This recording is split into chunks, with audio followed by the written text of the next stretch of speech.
जय सत्यनाम।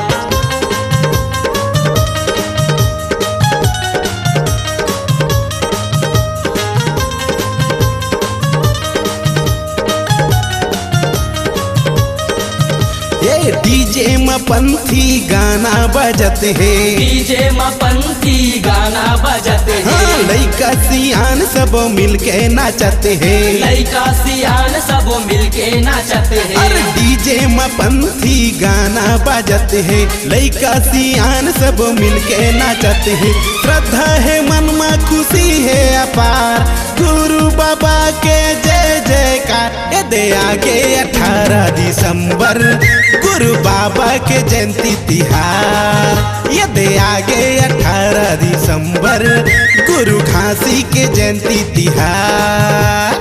जय हो गुरु जय हो बाबा जय सत्यनाम। जय हो गुरु जय हो बाबा जय सत्यनाम।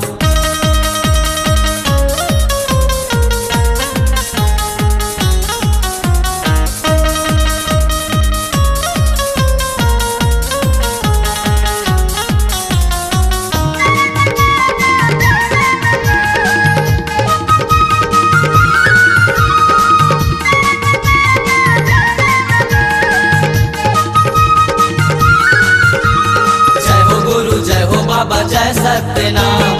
जय हो गुरु जय हो बाबा जय सत्यनाम। हाँ, गांव भर के नर नारी बने हैं पुजारी, आरती उतारे जत खाम के। आरती उतारा जत खाम के। अरे नरियर ध्वजा पान सुपारी चढ़ावे, माला जप जी तोरे नाम के।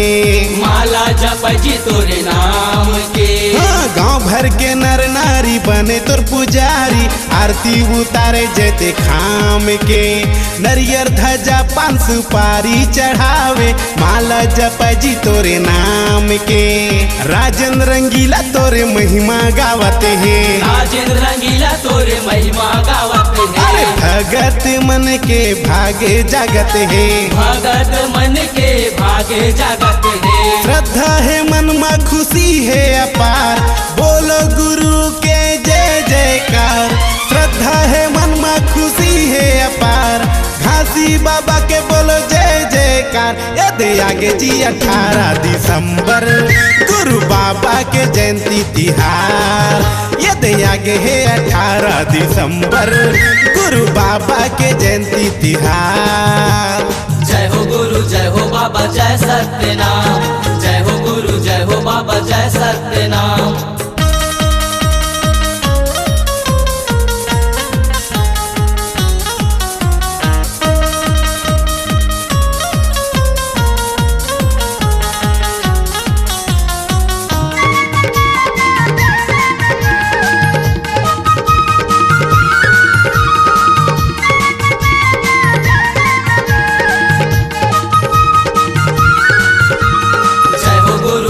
बाबा जय सत्यनाम।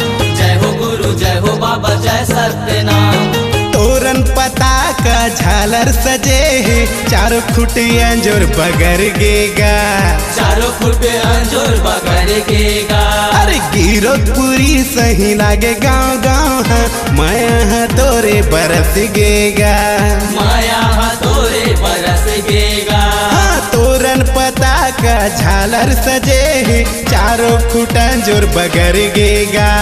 गिरोधपुरी सही लागे गाँव गाँव है, माया तोरे बरस गेगा। सतनामी बेटा तोरे गद्दी साजते हैं। सतनामी बेटा तोरे गद्दी सजते हैं। पंथी टोली तोरे मंगल गावते हैं। पंथी टोली तोरे मंगल गावत है। सतनामी बेटा तोरे गद्दी साजते हैं, पंथी टोली तोरे मंगल गावते हैं। श्रद्धा है मन में खुशी है अपार, बोलो गिरधपुरी के जयकार। ये दे आगे जी 18 दिसंबर गुरु घासी के जयंती तिहार। ये दे आज है 18 दिसंबर गुरु बाबा के जयंती तिहार। ये डीजे में पंथी गाना बजत है। डीजे में पंथी गाना बजते हाँ हैं। लइका सियान सब मिलके नाचते हैं। लइका सियान सब मिलके नाचते अरे हैं। डीजे में पंथी गाना बजते हैं। लइका सियान सब मिलके नाचते हैं। श्रद्धा है मन में खुशी है अपार, गुरु बाबा के जय जयकार। दे आगे 18 दिसंबर गुरु बाबा के जयंती तिहार। ये दे आगे 18 दिसंबर गुरु घासी के जयंती तिहार। जय हो गुरु जय हो बाबा जय सत्यनाम। जय हो गुरु जय हो बाबा जय सत्यनाम। जय हो गुरु जय हो बाबा जय सत्यनाम। जय हो गुरु जय हो बाबा जय सत्यनाम। जय हो गुरु जय हो बाबा जय सत्यनाम। जय हो गुरु जय हो बाबा जय सत्यनाम। जय हो गुरु जय हो बाबा जय सत्यनाम। जय हो गुरु जय हो बाबा जय सत्यनाम।